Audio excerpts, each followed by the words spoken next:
देखिए, भानु प्रतापपुर कांग्रेस जीतेगी, सावित्री मंडावी 71वें विधायक के रूप में पुनः हम लोगों के बीच में विजय हासिल करके आएंगी और ये जीत सरकार के कामकाज पे मुहर है। भूपेश बघेल जी की सरकार जो आदिवासियों के लिए काम किया है, जो किसानों के लिए काम किया है, छत्तीसगढ़ की बेहतरी के लिए काम किया है, उस पर मुहर लगे। और जिस ढंग से चुनाव प्रचार चल रहा है बहुत अच्छा है और अच्छे मार्जिन से। भारतीय जनता पार्टी का जो बयान है वो राजनीति से प्रेरित है और चौथा चाना बाजे खाना जिसको बोलते हैं ना, कहावत है, वो केवल अपना विरोधी धर्म को निभा रहे हैं, जान रहे रिजल्ट उनको भी मालूम।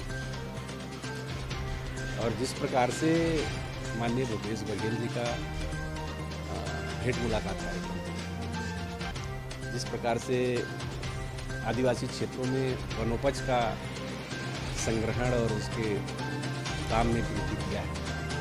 कोई सोचा था कि जो 2500 रुपये मानक बोरा में तेंदुआ पत्ता बिकता है उसको भूपेश बघेल जी 4000 कर देंगे। तो कहीं ना कहीं से आर्थिक रूप से आदिवासी वर्ग को इससे लाभ हुआ है। उन क्षेत्र में रहने वाले जो वनोपज संग्रहण करने वाले लोगों के आर्थिक स्थिति में सुधार हुआ।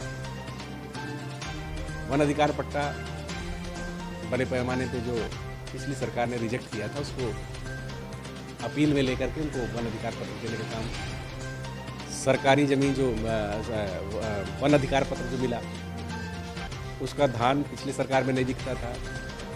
हमारी सरकार में ऐसा व्यवस्था किया गया कि जो वन अधिकार पत्र मिले हैं और उसमें अगर धान का खेती किया है तो उसको भी खरीदने की व्यवस्था। पिछली सरकार में कोदो, कुटकी, रागी किसी का भी खरीदी नहीं होती थी। सरकार ने उसमें भी व्यवस्था दिया है, सरकारी दर MSP घोषित किया है। मिलेट्स प्रोग्राम के लिए वहाँ पर स्वर्गीय मनोज मंडावी जी के गांव में, उनके क्षेत्र में लथिया नवा गांव में यूनिट्स लगाया है ताकि उन क्षेत्र में जो उत्पादन हो रहे हैं उसका प्रोसेसिंग करके मार्केट में बेच सकें। तो तमाम प्रकार के जो काम हैं वो लोगों को सीधे जोड़ता है। देखिए, तो पुलिस अपना काम करेगी। छत्तीसगढ़ में भूपेश बघेल की सरकार ने तो कोई उनके खिलाफ FIR दर्ज नहीं किया है, कोई गिरफ्तारी काम नहीं किया है। अब झारखंड में कोई अपराध किया है तो झारखंड की पुलिस जाने और भारतीय जनता पार्टी के लोग जाने, उसमें हम कहाँ से बीच में आ गए? हमने तो अपराध करने के लिए कहा नहीं था। अगर कोई चीज़ अपराध करते हैं तो ऑन रिकॉर्ड है, वो कभी साक्ष्य मिटता थोड़े ना है। और पुलिस प्रशासन अपना काम कर रही है।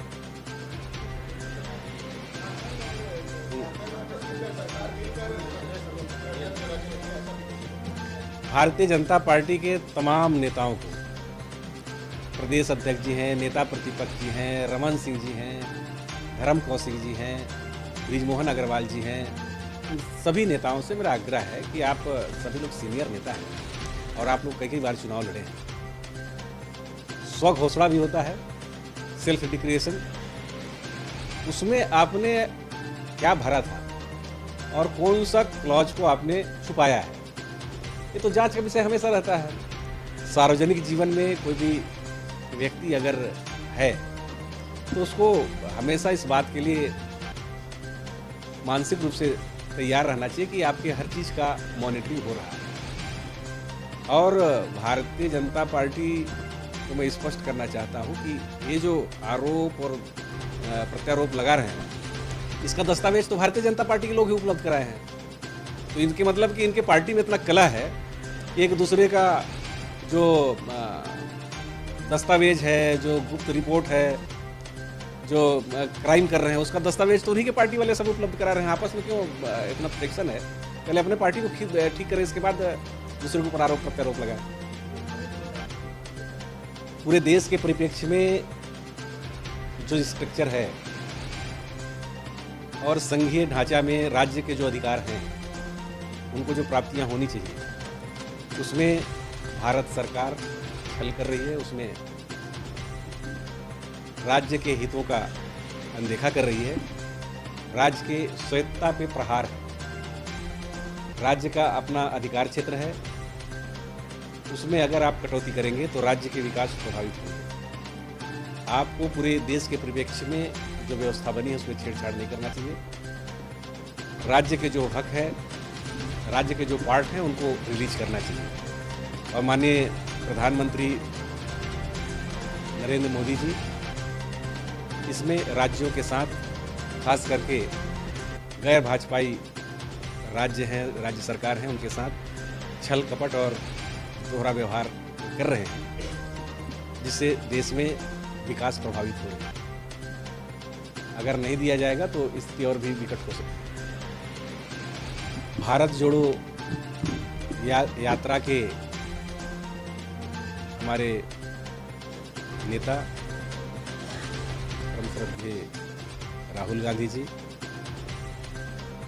कन्याकुमारी से लेकर के और कश्मीर भारत एक है, इस कथन को स्थापित करने के लिए भारत में जो अलगाववादी है, जो डिफरेंसेस है, जाति, धर्म, समुदाय के नाम पर जो नफरत फैलाया जा रहा है, उसको मिटा करके एकता भाईचारा का संदेश को लेकर के भारत को एक साथ जोड़ने निकले हैं। बहुत बड़ी और आज तक के इतिहास में इतना लंबा यात्रा किसी ने नहीं किया है एक साथ। इसका भारत की राजनीति में जबरदस्त प्रभाव पड़ेगा। और सबसे बड़ी बात कि राहुल गांधी जी ने जो करके दिखाया है, अभी 2000 से ज़्यादा किलोमीटर का उन्होंने यात्रा तय कर चुका है और लगभग 1500 किलोमीटर का और बचा है। भारत को एक संदेश देगा कि भारत सभी के लिए है और भारत में रहने वाले सभी लोग इस भारत के नागरिक हैं, आपस में भाई बहन हैं, आपस में मित्र हैं, सभी लोगों का इस देश के अधिकार है। तो जो डिफरेंसेस करने का जो कोशिश किया जा रहा है उसके एक बड़ा ये असर छोड़ेगा कि सभी एक हैं। भारतीय जनता पार्टी का आदत सा हो गया है कि जो काम हो जाता है उस पर श्रेय लेने का प्रयास। भारतीय जनता पार्टी ने अभी कुछ दिन पहले कहा कि आदिवासियों के आरक्षण में कटौती का विरोध किया। हम सभी लोगों ने मुख्यमंत्री जी से कहा कि ये जो स्थिति निर्मित हुई है, पिछले रमन सिंह की सरकार कोर्ट में दस्तावेज पेश नहीं किया, इसलिए कोर्ट ने जो आदेश पारित किया उसमें आदिवासियों का 32% आरक्षण से घट करके 20% आ गया। उस समय खूब राजनीति करने का कोशिश हुआ। मुख्यमंत्री जी ने प्रथम दिवस में ही कहा था कि हर स्थिति में आदिवासियों को उनके अधिकार मिलेंगे और अगर 32% उनका जनसंख्या है तो उनका आरक्षण 32% उतना मिलेगा, हम आदिवासियों के साथ हैं। बावजूद इसके इन लोगों ने प्रदर्शन करना, राजनीतिक श्रेय लेने का प्रयास करना चाहा। कांग्रेस के जितने जनप्रतिनिधि हैं, मंत्री हैं, विधायक हैं, सभी लोगों ने मीटिंग लेकर के और एक प्रस्ताव मुख्यमंत्री जी के सामने विशेष सत्र ला करके और इसको पास करने के लिए आग्रह किया। मुख्यमंत्री जी ने इसको सहर्ष स्वीकार किया और 1 और 2 दिसंबर को आदिवासियों के 32% का जो आरक्षण है उस पर मुहर लगेगी। अब भारतीय जनता पार्टी की बेचैनी बढ़ गई है कि सरकार तो इसमें भी बाजी मार गई, आदिवासियों को 32% आरक्षण दे करके आदिवासियों का दिल जीत लेगा। अब वो इसका विरोध कर रहे हैं कि विशेष सत्र की आवश्यकता क्या है।